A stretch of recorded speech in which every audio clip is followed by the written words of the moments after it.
Episode 99. The hottest large stock in the US in 1999 was Qualcomm, which raced up more than 2,600% in just 1 year. Let's take a moment to recognize some of the greatness of number 99 Wayne Gretzky, 2,857 career points, and he eclipsed 200 points in a season 4 times. Beyond MD, episode 99, here we go!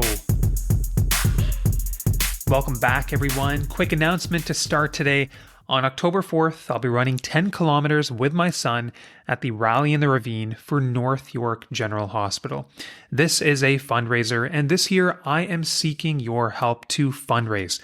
North York General Hospital is where I have had the pleasure of working since 2017, and it is a truly wonderful place to work. Everyone here seems to go above and beyond when it comes to providing care. This includes the doctors, nurses, technologists, clerical, custodians, and I feel lucky to be a part of it all. And day to day, North York General is where I have my greatest impact.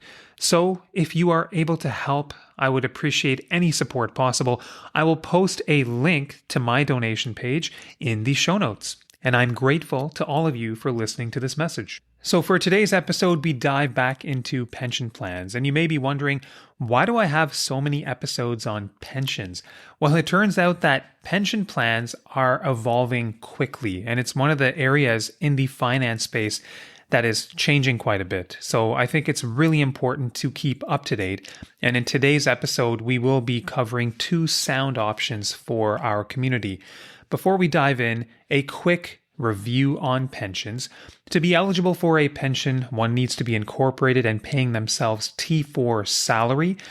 Contributions to a pension follow a certain set of rules, and contributions into a plan are a tax deduction. Once the money is inside a pension, then that money is invested. We need to understand what the investments are, how they work, what the costs are going to be, and then we need to understand how much flexibility and control we have of that pension plan. Withdrawing from a pension is fairly straightforward. It follows a defined benefit formula that we are going to talk about. And then finally, it's really important to always ask about what happens when one dies. If there's money left behind in that pension plan, what's going to happen to that money? So guys, with that, please enjoy my conversation today. Okay guys, welcome to episode 99 of Beyond MD. I'm really excited for this one. We're going to be talking about pension plans for incorporated physicians. We're going to be talking about the IPP, the individual pension plan. And importantly, we will be comparing and contrasting it to another excellent pension plan that's available to doctors in Ontario, which is through HOOPP. And with me today, I've got Sean Wilson, a certified financial planner out of Calgary. And I've also got Navaz Cassam, who is president and chief actuary at GBL. Hey guys, before we dive into the topic of the day, I'd love for you both to do some quick introductions on what you do. Sean, maybe we can start with you. Sure, thanks. I'm a financial planner and the founder of my firm, Moraine Wealth Advisory. I work with business owners and incorporated professionals, typically with around $1 million to $10 million of investable assets. Now, our core focus is really on integrating corporate and personal planning. So for many physicians and entrepreneurs, the corporation is the main engine for wealth creation. And unless it's carefully coordinated with personal retirement goals, tax and risk, estate strategies, et cetera, there could be opportunities that get missed. So we just try to make sure we cover off the basis and allow people to make the most informed decisions possible. Perfect. Navaz, I'll hand it over to you. Perfect. Yeah. Thank you for having me on. So my name is Navaz Cassam. I'm a president and chief actuary, as you mentioned, of GBL, Gordon B. Lang & Associates. We've been around 30 years. I oversee all our products, our individual pension plans, retirement compensation arrangements, and we really focus on tax strategies for business owners and professional corporations. So that's kind of our bread and butter. I am an actuary. We're an actuarial firm, so we manage all the actuarial aspects of all our products and help our clients kind of achieve retirement stability and financial security without managing assets. That's Sean. Yeah, I love it. Okay, let's start off with maybe a bit of a review. I know this has been covered on the podcast before, but let's just start off with what is a defined benefit pension? Sure, yeah. A defined benefit pension is a promised at retirement. So ultimately, you're funding something, and the benefit of retirement should ultimately be guaranteed. So usually, it's based on service and earnings. A formula. So it could be a 2% of final average earnings or a set dollar amount per year of service. But ultimately, what you're saying is that retirement, I will get this amount of benefit, as opposed to a defined contribution RSP, where you're actually defining how much you put in every year, but your benefit of retirement is not guaranteed. Okay. Can you go over the defined benefit formula for an IPP, and then we can compare and contrast it to HOOPP as well? Yeah, for sure. So for a defined benefit plan, for an IPP, there is flexibility, but typically all our clients choose the best formula, which is a 2% earnings formula. So we take 2% of your earnings every year, and that calculates your benefit. At retirement, if you have 30 years of service, we add that in. So for every year for 30 years, and you get a benefit amount of, whatever the retirement benefit is based on your earnings. So, at $100,000 earnings, based on the 2% for 30 years, you're looking at about $60,000. And I know my numbers are low, but just to kind of outline what the benefit would be in retirement. Okay, we can touch on the formula for HOOPP as well. Sean, is this something that you want to take? I mean, I can throw it out there and then we can kind of dissect it. I'll let you go with it and then we can tackle it together. Yeah, so I mean, I think when you look at the funding formula for HOOPP in terms of how we're contributing to the plan from an investment standpoint, the employee is putting 6.9% up to YMPE and 9.2% beyond. And the employee in this case is accruing a benefit at 1.5% up to YMPE and 2% above. Now, where it gets interesting, though, is in the case for incorporated physicians, you are actually going to be covering up both the employee and the employer portion. So the amount that you would actually have to fund from an employee standpoint, we'd have to take a 1.26 factor, multiply what the employee contribution was, and that'll get you your total contribution for a given year. And just that defined benefit formula, just so people can really piece it together. So you would basically take 1.5% of your earnings up to the YMPE. You would add 2% of earnings beyond the YMPE. And I believe you multiply that by your years of service. And now, in fact, when I had talked to HOOPP, I think that 1.5% up to the YMPE, I think that had, in fact, been a little bit higher in past years for a lot of their members. But anyways, there you go. We have, up to 2% of earnings, multiplying that by your years of service. And that gives you the defined benefit. Navaz, anything to add there at all? Yeah, no, that's exactly right. So where the IPP formula is a flat 2% for every year of service, Yeah. The HOOPP plan has that YMPE at 1.5%. But you're right, they have retroactively increased their earnings, their percentage from 1.5 to 1.9 or 2 based on surplus in the plan and the health of the plan. It is not guaranteed, but they have done it in the past. I do want to touch on earnings for a second because I think this is really important. So with HOOPP, when I had done a dive into that plan, basically you'd go back in time, look at your 5 highest years of consecutive earnings, make that your baseline earnings. And then we have a bit of a sliding scale where we adjust up or down based on CPI plus 1% or down by the same amount. And that would kind of dictate your baseline earnings. And then you could contribute to that upper level each year going forward. With an IPP, Navaz, can you shed some light on how do we determine what our earnings are going to be? Is it something similar or does it kind of fluctuate on a year-to-year basis? Yeah, so no, in an IPP, we use your actual earnings for your service. So there's no baseline earnings set or anything like that. So if you made $200,000 that year, we'd utilize that. If it was $75,000, we utilize that. So there's a lot of flexibility. In the IPP, we're not reducing service or doing anything like that. We're actually counting the full earnings that you use in that year. Okay, beautiful. So there's no baseline earnings set or any aspect like that. Yeah, I think when it comes to the IPP, you're increasing your flexibility around other planning areas. So, if you want to take more dividends out because you want to clear some notional accounts, you can do that. Your household cash flow remains the same, but you might have a smaller T4 income for one given year, which means you have a reduced, call it a full year pension equivalent with an IPP versus when you look at the HOOPP plan, the baseline earnings decision is a really important decision, both when you're looking at what you want to do and how you can commit to it going forward. It's a big decision. Okay, I'm going to touch a bit on eligibility, and I can take this one and feel free to fill in any gaps. But to be eligible for a pension, a physician needs to be incorporated and there should be salary being paid, so T4 income. To be eligible for HOOPP, you have to be an incorporated doctor within Ontario and then a member as well of the Ontario Hospital Association, the OHA. An IPP is available to anybody in Canada who is incorporated and paying T4 salary. A few other interesting situations just to outline with HOOPP. So if you're an incorporated doctor and you take part in HOOPP, any new employees within your corporation will then also be taking part in HOOPP. And then if you are an incorporated doctor in Ontario, taking part in HOOPP, and if you are more than 50% owner of, let's say, another medical clinic, then downstream effect, then that medical clinic would also be taking part in HOOPP. That is a summary of eligibility. Anything to add there before we move on? I think that is probably, it's a great win for employees, but it's also a risk that I think the doctors need to go into with their eyes wide open, in the sense that, defined benefit pension plans in this country have generally more or less become something known with governments.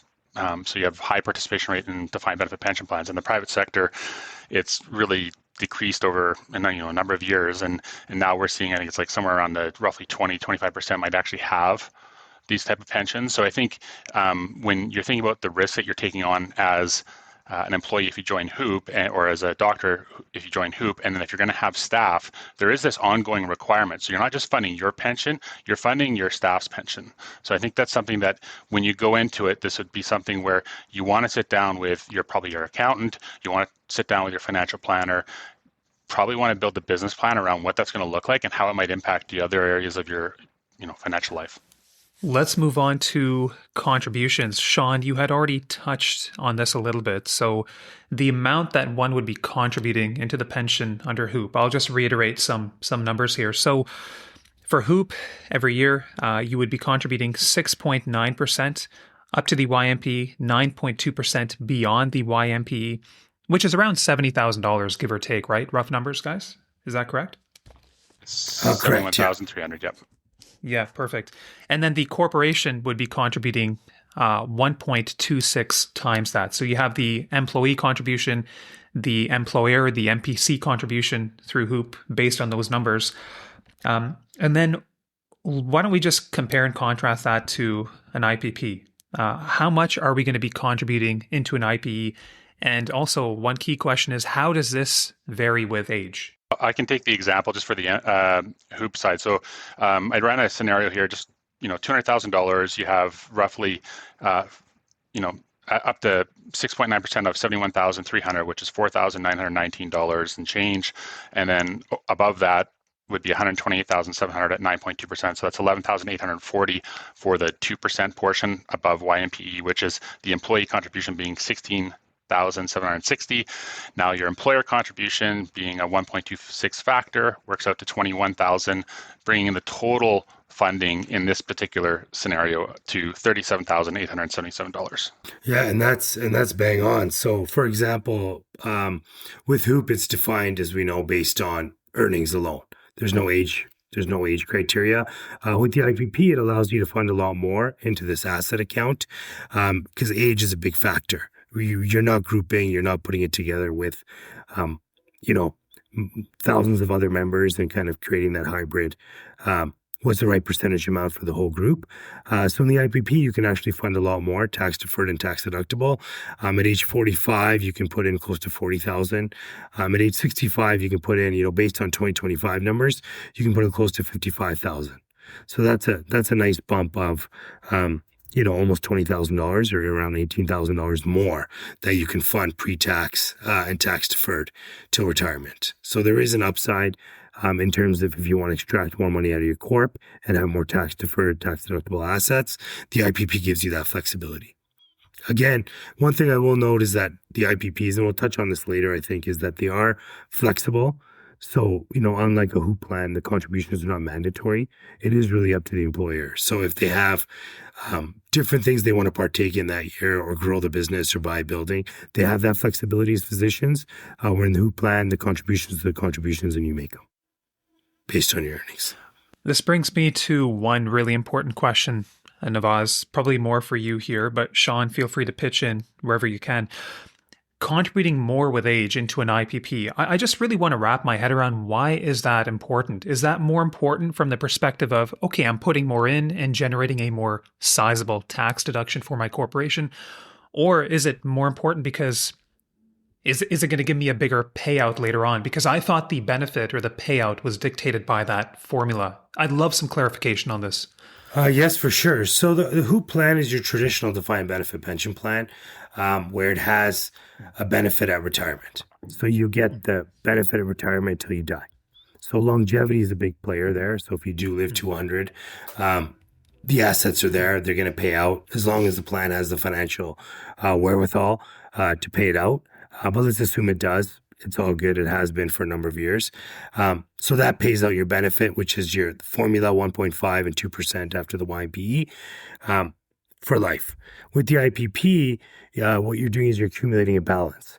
So you're accumulating this asset balance at retirement. You do start drawing down on this asset balance based on a formula, which is your 2% formula that we talked about. But the nice thing about the IPP is you've accumulated additional assets. If you were to die sooner than anticipated, or something was to happen, you have access to those funds. Or those funds will go to your beneficiary or your estate on death. So you've created a larger asset balance and you've created something to kind of pass on to the next generation. And or your spouse. So the same rules apply where if you have a spouse, you can elect to join a survivor pension. He or she can receive that benefit from the plan. But when they die, then there's still, a likelihood there's an asset balance paid out. So you've accumulated more assets, but you do have something kind of left over. And then if you were to die early, then that benefit stays with you and not necessarily the plan, because it's your own plan in the IPP. Where in the HOOPP plan, it kind of stays in the plan and gets distributed to other members. I want to go to a situation where, let's say, maybe I wasn't working one year. I go on sabbatical and I'm maybe putting in a lot less into the plan. So I understand if I put in, let's say, half of what I usually would, then under HOOPP, I would get a partial year of service. Does the same apply to an IPP? So an IPP, you'd get if that's what you earned, if you only earned $100,000 that year, or 50,000, or whatever that number is, you'd get full year of service based on that earnings amount. And that earnings amount is indexed from the time you earn it to retirement. So that 50,000 we said would be indexed every year to retirement. So it would actually grow. If we had 20, 25 years, it would grow to north of 100,000, no problem. So you do accrue the full year of service. We don't cut it off based on, because you only earned 50,000. We're only going to give you half a year of earnings because your baseline earnings was 100,000, for example. If that makes sense. Okay. I don't know if Sean, you want to touch on that. Okay. Yeah. I do just want to clarify though. So you said even though I put in half of what I usually would, I would not be knocked down to a half year of service. Therefore, that pension formula at the end dictating that promise wouldn't really change that much. Is that what I'm getting? Yeah, it would change a little bit because we do use actual earnings every year in the IPP versus the HOOPP uses your final average. But you'd get that indexing of the earnings from the time you took them till retirement. So that kind of bumps up that average to give you an increased benefit. And I think that's where there's a pretty big difference then between when you look at the HOOPP plan, if you were to take, say, 50%, like let's say you set your baseline earnings at $200,000 and you, for whatever reason, only paid yourself a salary of $100,000 in any given year. Let's say the year that your baseline earnings is $200,000, you paid yourself a $100,000 salary and the rest is dividends for other planning reasons. So there's two things that are going to happen. First off, you're only going to get half a year of service in that situation. But now your baseline earnings is going to go from 200,000 down to 194. So then this ongoing compounding of, CPI plus 1 for future years will be less as you progress through your career. That's a very fair point. Now, let's talk about special contributions. So one thing I will point out, HOOPP is a multi-employer plan and their investment performance has been very strong over the years. So 2024 returning 9.7% and then 10-year annualized 7.5% each year. It's also more than fully funded. So there's not the opportunity for special contributions. Whereas with an IPP, let's say the investment portfolio is less than the 7.5% target. My understanding is that brings up the possibility of special contributions. Can we add some color to this and maybe just answer the question, why can special contributions be important? So when you're looking at, if your return expectations coming at 5, the amount of money you're going to have at the end of the day 20 years out is going to be a lot less. And then if you're able to, when you start looking at the way the math rolls over many years, that 7.5% is sort of the sweet spot where the pension kind of can be funded. So when we don't have those higher return years, we can top up. Now, on the flip side, though, you can also have years where you might have better returns. So then you could create a surplus situation in an IPP where you don't have to fund as much. And that'll be something that'll be really driven by, I think, the individual's risk tolerance and capacity. You could have someone who would be very aggressive in an all equity portfolio, and if they do exceptionally well, they may not have to fund much. Yeah, and to Sean's point, right, it comes down to the individual preference of the member, right? If they want to be a bit riskier and take those gambles, investing in, different asset classes, or if we see the market drop, they have that ability to fund it within their own risk profile. Where when the HOOPP plan, it is great because they don't have that issue in terms of having to make funding. But if the HOOPP plan does have, subsequent years of poor performance, there's really no ability to top up because they don't go to employers. Mm-hmm. So it might be an increase of contributions or reduced benefits. Now, they haven't had that, don't get me wrong. But we know other multi-employer plans have had issues like that in the past. So there's always a risk there. Where in the IPP, you can at least use pre-tax dollars to help get you back to where you want to be. Now, my understanding is if there is a documented and proven disability, HOOPP has something called free accrual, which can benefit the member. Does the IPP offer anything like that too? Yeah, no, that is a nice added benefit of the HOOPP plan. The IPP does not have a disability waiver or anything. It's ultimately the member's money, so there's no ability for that.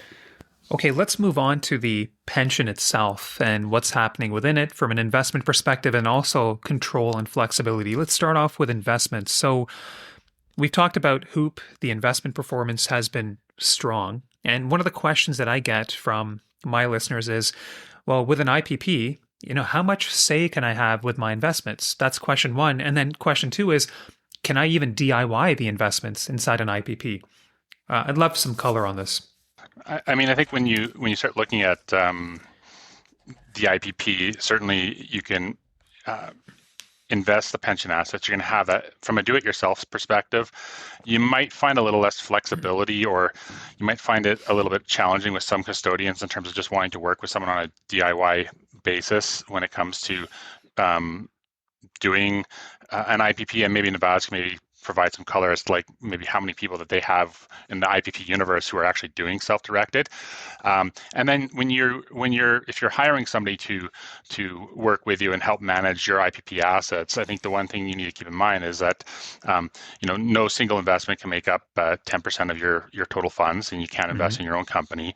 I think broad-based mutual funds, ETFs should be fine. Not allowed. And then depending on how the individual goes about investing their IPP funds, you could take on additional risks. So maybe younger career, maybe a bit more aggressive, feeling like you got lots of earning time, you might be a bit more aggressive, similar to how maybe a younger individual saving on RSP, they might be more growth oriented and then move towards more of a balanced portfolio as they get closer to retirement to reduce risk. But the one thing that you get with the IPP too is you are paying for this, but if you're let's say you're paying someone 1% to manage your assets, that's a deduction that your corporation can get, but you're paying for it. Under HOOPP, that investment management is covered, I believe. So yeah, it's inherently covered in the returns, right? So to Sean's point, for the DIY, we do have a small subset of clients that do it. So we have thousands of IPPs in administration, and let's say 20 or less kind of are self-directed, or maybe around 30. So it's not as common, but there is that ability there. It's matching up with the right custodian to allow them to do it on that side. And then as Sean mentioned, the other two rules are general pension rules. There was a big pension plan that had a lot of its assets in its own company. The company's share price went down, the assets got hammered. So, and we find with our client base, we've never really had an issue because they don't really have an opportunity to invest in their corp, right? This is not an investable corp. They prefer the diversity. So, with an IPP, I would say the member has full flexibility, right? It's between them and their advisor to decide on what they want to do. There's no there's no one else calling the shots. I think the other thing when you're looking at this, when you start looking at the IPP and how you can be investing it, I think you got to look at things in the context of, a physician is going to likely have a large TFSA, decent sized non-registered account personally, plus some retained earnings in their corporate that they're investing. So you have multiple places that you're going to be drawing income from in retirement. So in terms of, there's longevity risk, which HOOPP is going to take care of hands down, no problem. But when you start looking at it in the context of, do I want to do an IPP? I think you just got to look at what are my different buckets projected to be, and how much do I have so that I can, if I want control and be able to make this decision and have flexibility, then understand those different buckets, what that's going to look like throughout time, and you have a sense of how big that risk is for your particular situation. I appreciate that. Now, a few months ago, a listener messaged me and their question was, I'm opening up an IPP. Can I, as things stand today in Canada, is there a way for me to DIY my own investments? So, Navaz, from your answer, it sounds like for a very small minority of people, the answer is yes to that? It is yes. It's mainly finding a provider that'll set it up for them. So there are some of our clients that have it, and we can try to help potential clients get on that aspect. But we know some have kind of gotten out of it, but there are still some providers. So it doesn't come up a lot in our block of business, to be honest. Which surprisingly, I thought it would be a lot more popular. So, but then the investment management fees, those are going to be discussed between the IPP holder and their advisor, and then those fees are going to be a tax deduction as well. Correct. Yeah, okay, perfect. Can I get a sense of the ongoing costs? Like, let's talk about setup costs, admin costs, and actuarial costs that one can expect should they enroll in an IPP? Yeah, for sure. So for our, and every firm is a bit different, but we charge for a single member IPP, we charge $1,700 per year as a flat rate. That includes your setup, that includes your annual, triannual valuations, all your filings every year, kind of the whole 9 yards. It also includes retirement and termination estimates as you get closer to retirement. So we kind of take care of everything on that side of it. So there's no bump every third year for evaluation, or if you have a plan change or amendment, there's no additional charge for that. So we try to keep it very simple and succinct, and then our office handles everything on the back end. So a lot of times, I'll be honest, the physicians we work with are like, what's GBL? What's an actuary? Because they have their account, they have their advisor, and we're not offended by that, right? So we're really flexible. We'll work directly with the physician or the advisor or the accountant, or all three. We kind of leave it up to them, but that's what we charge. So, there's no additional fees for OHA or anything like that involved, but there is a fee to maintain the IPP every year. Okay, so you're saying not many people in my space may know what an actuary is, so I'm guessing that you guys aren't the most popular at the cocktail parties. Then that's what I'm getting, right? Yeah. Okay. We think we are, but we're not really. Okay. That is helpful. I want to move on to just control and flexibility of a pension. Let's maybe just compare and contrast the plans in terms of, let's say something happens. Let's say there's a big emergency. I can't work, or I say, you know what? I want to go travel the world. What happens to my funds in an IPP? We can contrast that with HOOPP. If I want to pull them or access them much earlier than expected, what am I looking at here? The IPP is super flexible in that regard, right? So Ontario changed the legislation a few years ago. They're pretty much out of it. So the Ontario Pension Regulator, you're the owner of the company and it's your pension plan. We don't care. So it's nice in terms of flexibility just on funding and contributions, and gives that we obviously ask our clients to fund it and get that benefit, but we know stuff comes up, right? So if they really needed access to the funds immediately, they could terminate the pension plan. It moves into an RSP and they can access the funds right away. So they have that ability for hardships or anything like that.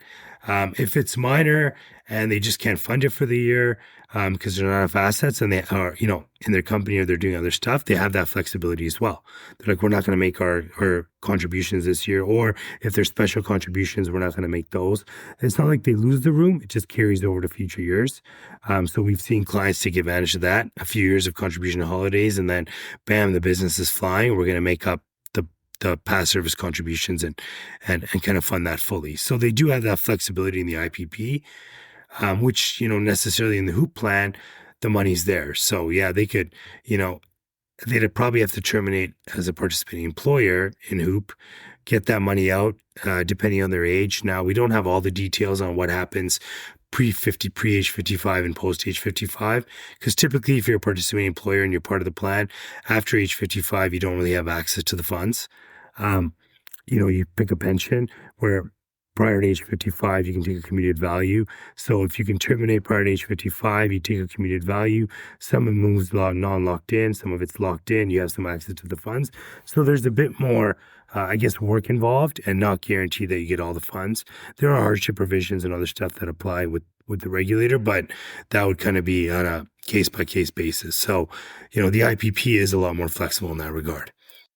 Okay, not that I would do this, but let's say I dramatically change my investment strategy and I think that Amazon, Tesla are going to the moon and I want to become much more concentrated. And I say, guys, I want to cancel the IPP. I want to pull out. What does that process look like?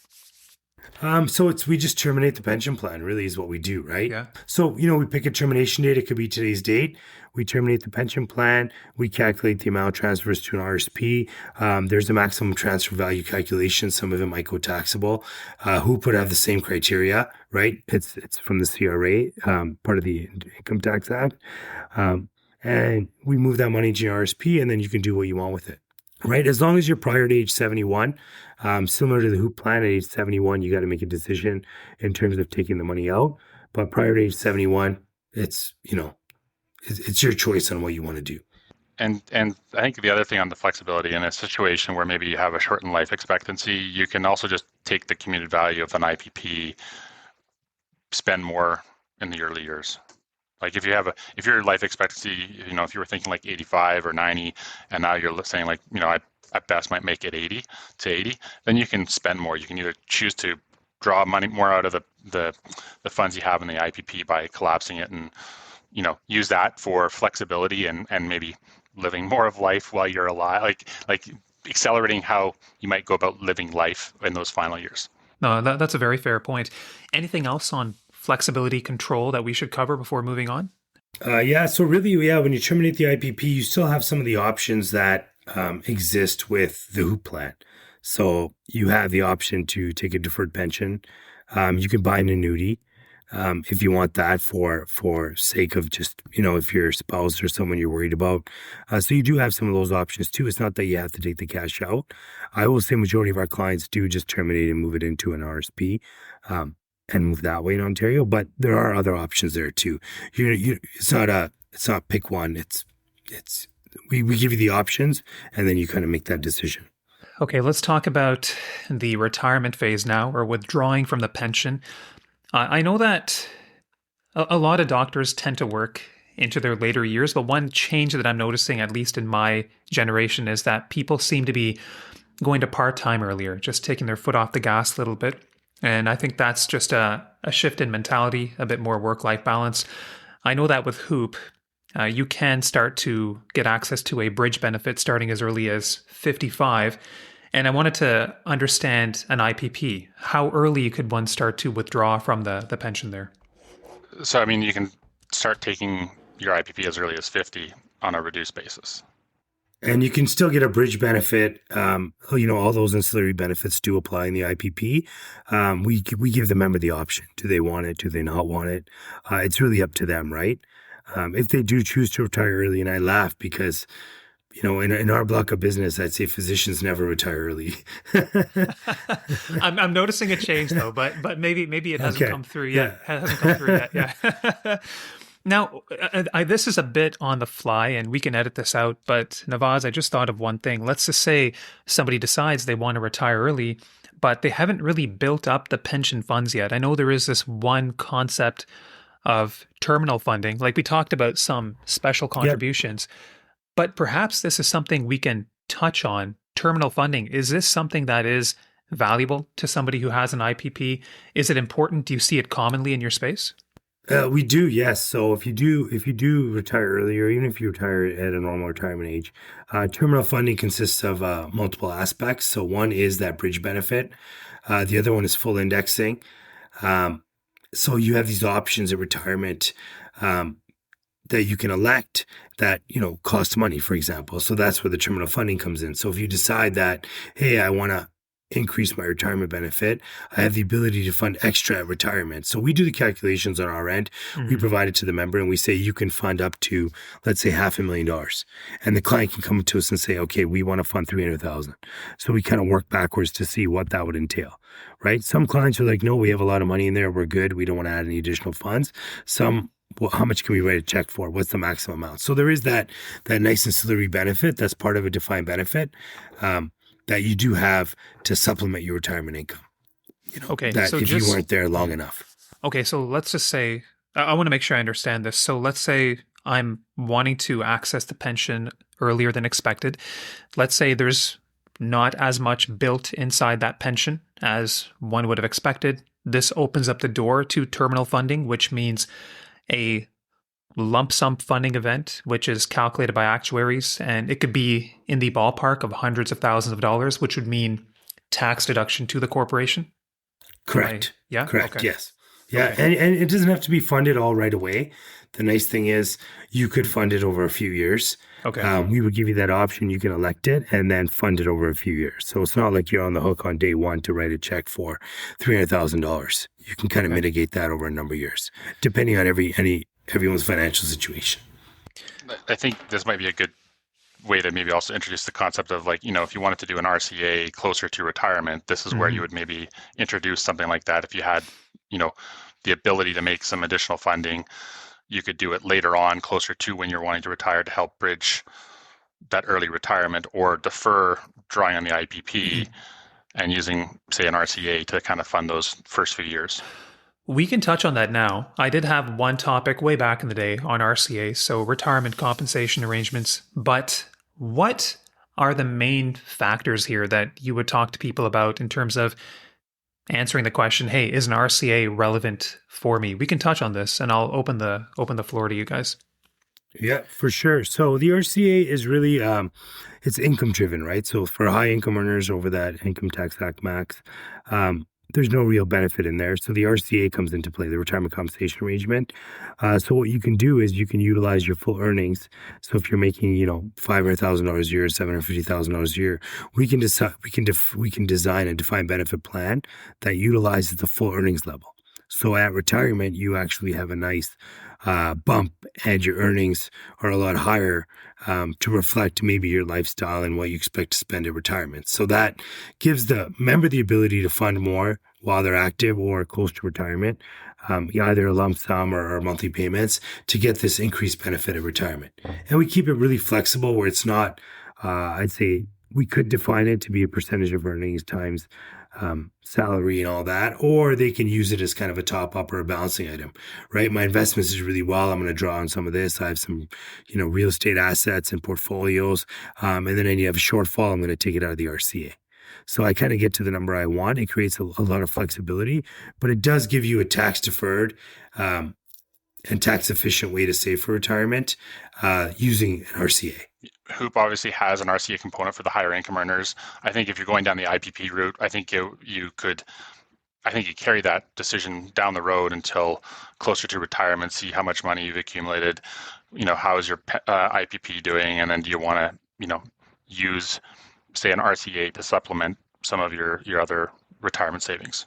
Yeah, it is a nice way, again, for flexibility.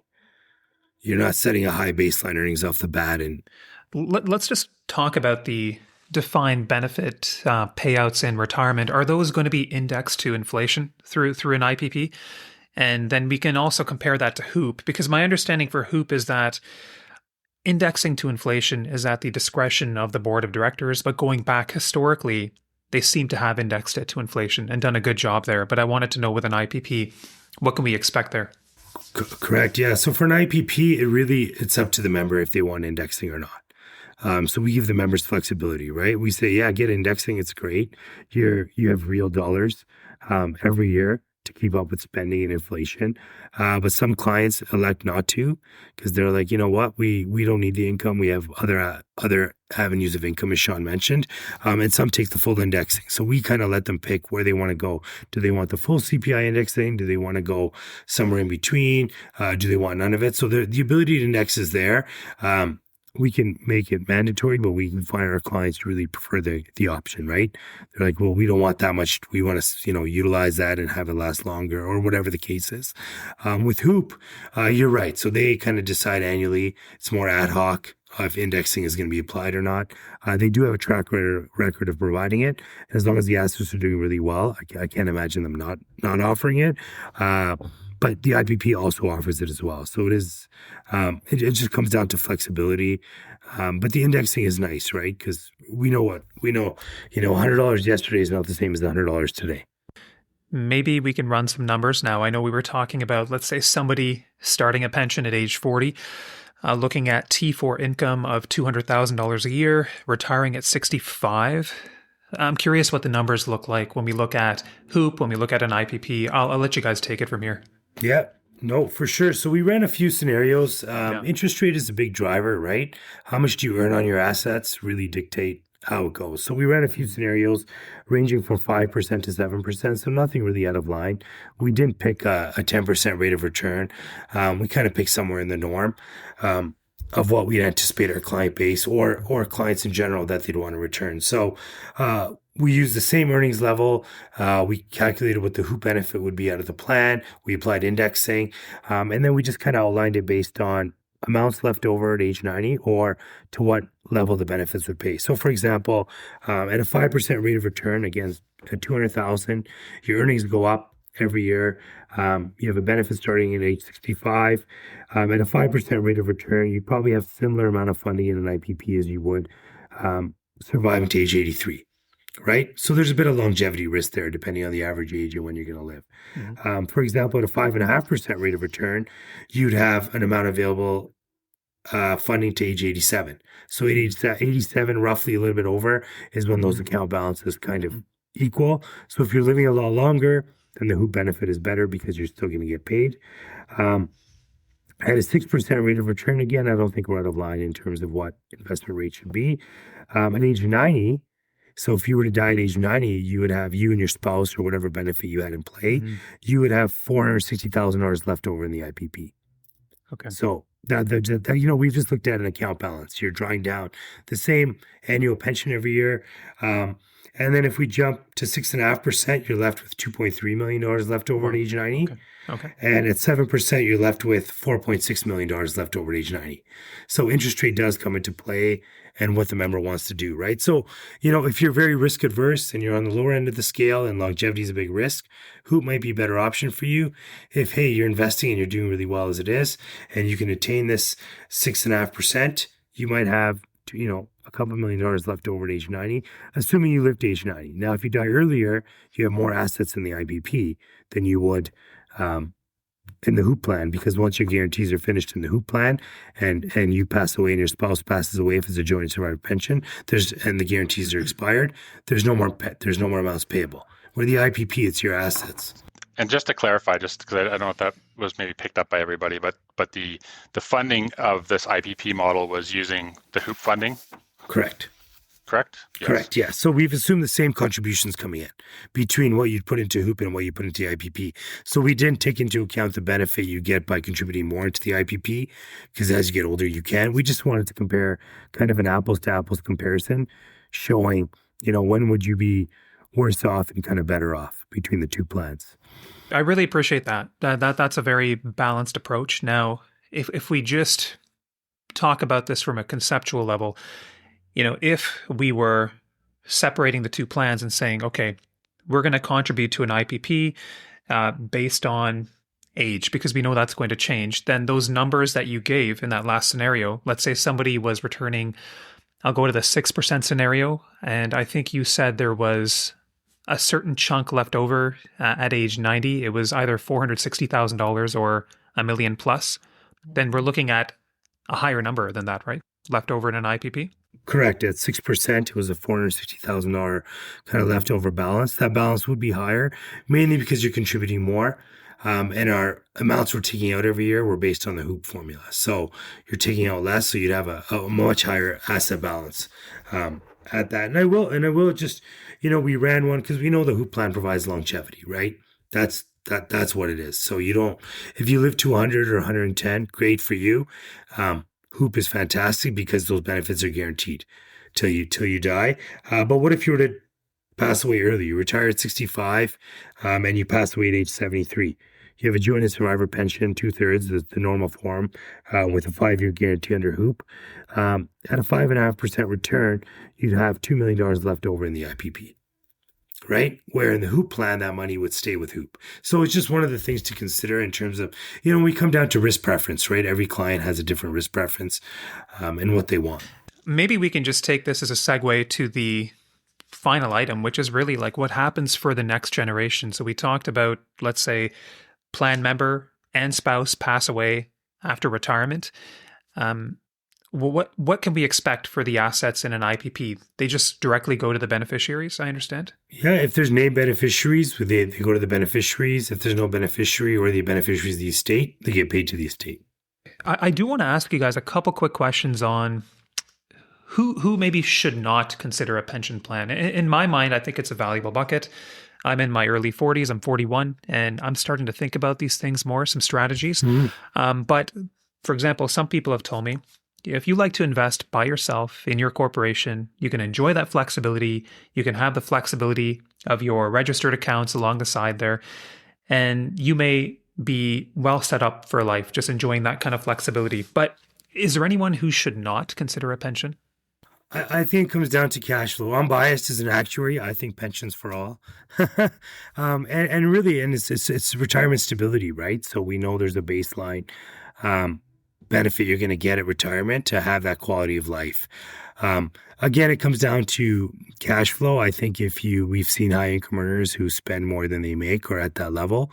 So if there's no ability to save, then maybe an IPP or the HOOPP plan aren't for you because you don't have that excess cash to fund. With your other comment about saving the corp, when you save in the corp, you get hit with the small business deduction clawback. So, if you're in too much in passive income, it draws down your small business deduction. There's also a high tax rate on passive income investments in the corp, depending on how you're investing. So the IPP gives you that flexibility of investing your own money for yourself, but removing those loopholes out of it. So it's a more tax efficient manner. So that's where I think the difference is that you can still do what you want to do. Moving that money from your corp to your IPP takes away some of that clawback. Your small business deduction goes up to 27% all of a sudden because you lose it all if you're earning over $150,000 of passive income. The high passive income rates that your tax set annually, you kind of avoid those and defer that to retirement. So there's a lot of benefits there. That you don't necessarily get if you don't have an IPP or another strategy in place. Any closing thoughts as we wrap this up? I think we covered everything, but in case I didn't, I want to open it up to you guys. Yeah, I think just a few things. I think flexibility and portability, are very important, right? It depends on what you want. So if you want the flexibility to kind of choose what you want to do, how you want to fund, then, the IPP is better if you want that longevity risk and not have to worry about anything. HOOPP is a good plan for that. There is cross subsidies, which we didn't really touch on a lot, right?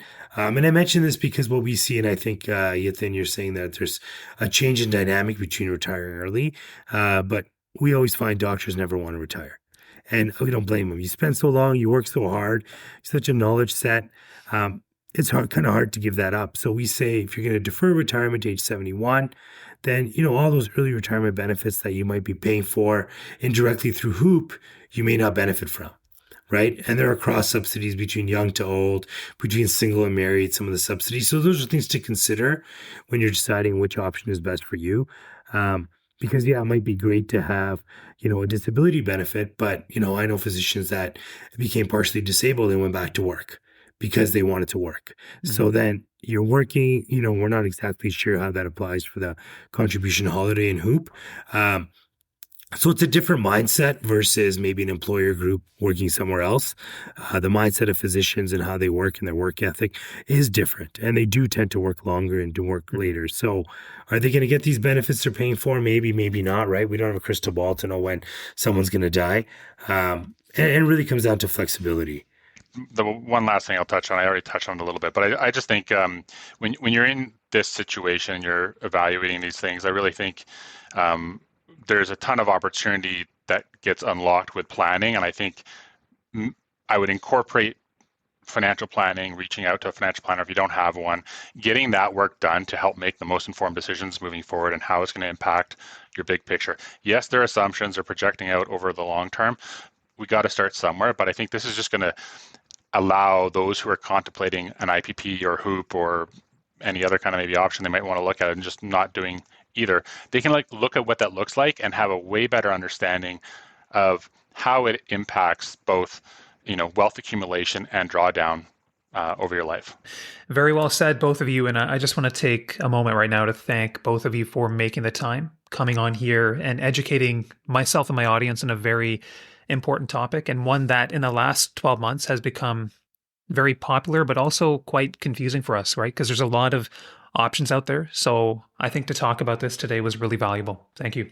One thing I'd add too, actually, we're going to try to put together a PDF document. So when people are listening, we'll have a link to it in the podcast for those who want to dive in a little bit deeper with maybe some examples, etc. Yeah, and we'll have that in the show notes. Sean, thanks for the reminder there. All right, guys, I had a lot of fun today. And thank you so much. Yeah, learned a lot picking your brains. And have a great one. And we'll be in touch, okay? Yep. Okay. Thank you. Thank you very much. So now that I'm in my early 40s, I will say that I do find pension plans, strategies like these to be more interesting. I plan to continue digging over the next year or so, and as I learn, I will continue to share. I want to thank everybody for continuing to support me on my journey of learning. We are on the brink of episode 100 of Beyond MD, which will come out in 2 weeks' time. In the meantime, if you're getting value from the podcast, and if you know somebody in your network who's incorporated and may be interested in learning a bit more about pension plans, I would be grateful if you consider sharing this episode with others in your network. We will see you in a few weeks' time for episode 100. Until then, stay well, stay savvy.